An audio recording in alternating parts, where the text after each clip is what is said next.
పాకిస్తాన్ వండేసేయాలి, బంగ్లాదేశ్ వండేసేయాలి, అక్కడ ఇది చేసేయాలి, ఇక్కడ ఇది చేసేయాలి, చైనా వాడిని కొట్టేయాలి అంటుంటాం. కాకపోతే యుద్ధం బిగినైతే ఎట్లా ఉంటుందో తెలుసా? మనకైతే తెలియదు, పుస్తకాల్లో చదివినంత తీరిక ఓపిక కూడా లేదు. కానీ ఇప్పుడు మన కళ్ళెదురుగుండా చూస్తున్న రష్యా ఉక్రెయిన్, గెలిచినోడు ఇంట్లో కూర్చుని ఏడుస్తున్నాడు, ఓడినోడు అక్కడే కూర్చుని ఏడుస్తున్నటువంటి పరిస్థితి, అసలు ఎవడు గెలిచాడో కూడా తెలియనటువంటి పరిస్థితి. అట్లాగే Israel Hamas, Israel Hezbollah, Israel Yemen యుద్ధాలు జరిగినాయి. ఏమైంది? ఎవడు గెలిచాడో ఎవడికి తెలియదు. కానీ ఆ ఇంపాక్ట్ ఇప్పటికీ పడుతూ ఉన్నారు. ప్రపంచవ్యాప్తంగా కూడా ఆ సంక్షోభమే నడుస్తోంది. అట్లాగే భారతదేశం ఒకప్పుడు చైనాతో జరిగినటువంటి యుద్ధ సందర్భంలో ఆనంద్ మహీంద్ర సంస్థల అధినేత కొన్నింత గుర్తు చేసుకున్నాడు తాజాగా ఎక్స్ ద్వారా. తను 7 ఏళ్ల వయసులో వచ్చిందట ఈ యుద్ధానికి సంబంధించి 61, 62 సందర్భంలో.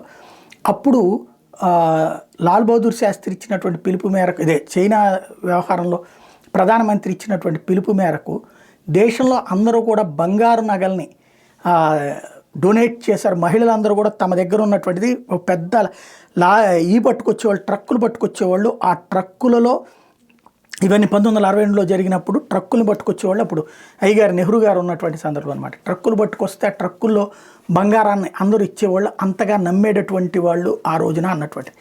చివరికి అదే తర్వాత లాల్ బహదూర్ శాస్త్రి టైంలో అయితే ఒక పూట భోజనం మానేయమంటే కూడా మానేశారు ఆ రోజున ప్రజలు చైనాతో యుద్ధం కోసం. నెహ్రూనేమో ఇంత చేసి చివరికి చైనాకి దేశాన్ని దారాదత్తం చేసిపోయాడు. అదే సందర్భంలో లాల్ బహదూర్ శాస్త్రి మాత్రం చైనాని కంట్రోల్ చేయగలిగాడు. 2 సార్లు కూడా ప్రజలు త్యాగం చేసినటువంటి పరిస్థితి ఉంది. ఈరోజు అట్లా ఉంటుందా అనేది చూసుకోవాల్సిన అంశం.